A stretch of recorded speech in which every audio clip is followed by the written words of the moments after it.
America అధ్యక్షుడు అనగానే మనకు మొట్టమొదట గుర్తుకు వచ్చే పేరు అబ్రహం లింకన్. అంతలా ఆయన ముద్ర వేశారు. కానీ ఆయన తన జీవితంలో పొందిన కష్టాలు అన్నీ ఇన్ని కావు.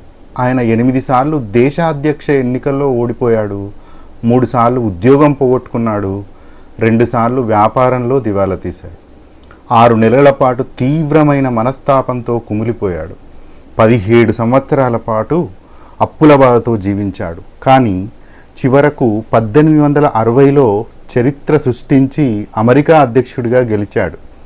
బానిస వ్యవస్థ నిర్మూలన కోసం పోరాడి చరిత్ర పుటలకెక్కాడు. ఇంతటి గొప్ప విజయాలు సాధించడానికి కారణం మొక్కవోని దీక్ష, అచంచల ఆత్మవిశ్వాసం.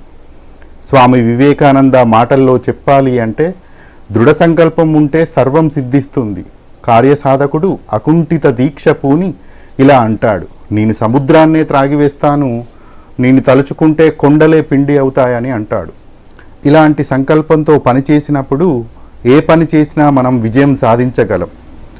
అందుకే పెద్దలు ఇలా అంటారు: సింధు నది కూడా బిందువు నుంచే మొదలైంది, 1000 మైళ్ళ దూరమైన ఒక్క అడుగుతోనే ప్రారంభమవుతుంది అని.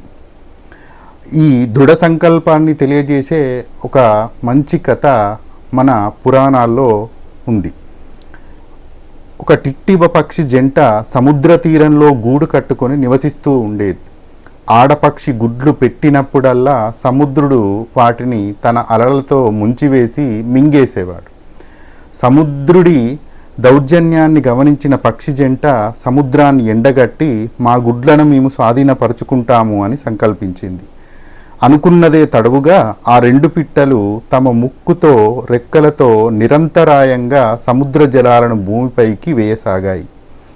ఈ విషయం తెలుసుకున్న ఇతర పక్షులు సైతం ఇట్టి మహత్తర కృషిలో పాలు పంచుకున్నాయి. ఇలా పక్షులన్నీ సమైక్యంగా చేస్తున్న పనిని గమనించిన గద్దలు, రాబందులు మొదలైన పక్షుజాతులన్నీ ఏకమై సముద్రుడి మీద పడ్డాయి. ఈ దృశ్యం గమనించిన పక్షిరాజు గరుత్మంతుడి కూడా వైకుంఠం వదిలి పక్షులన్నింటికీ తోడుగా నిలిచాడు. అంతేకాకుండా గరుత్మంతుడు పక్షిజాతుల దైన్యాన్ని తన స్వామి అయిన శ్రీ మహావిష్ణువుకి నివేదించాడు. కరుణామయుడైన శ్రీ మహావిష్ణువు సముద్రుడికి నచ్చజెప్పి ఆ టిట్టిబ పక్షి గుడ్లను తిరిగి అప్పగించేలా చేశాడు. ఈ కథ మనకు అలుపెరగని పోరాటం, శక్తి వంచన లేకుండా కృషి చేయడం నేర్పిస్తుంది.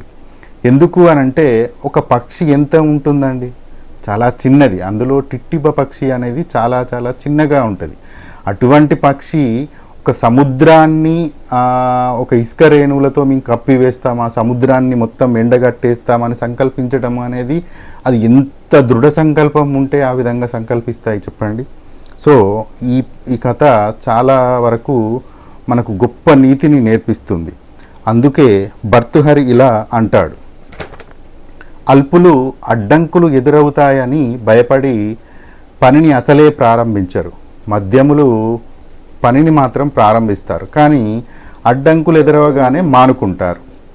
కానీ ధీరులైన వారు ఎంతటి ఆటంకాలు ఎదురైనా తాము చేపట్టిన కార్యాన్ని సాధించే విజేతలవుతారు. అందుకే స్వామి వివేకానంద మన భారత జాతిని ఈ విధంగా మేల్కొల్పారు: లేవండి, మేల్కొనండి, లక్ష్యాన్ని చేరుకునే వరకు విశ్రమించకండి.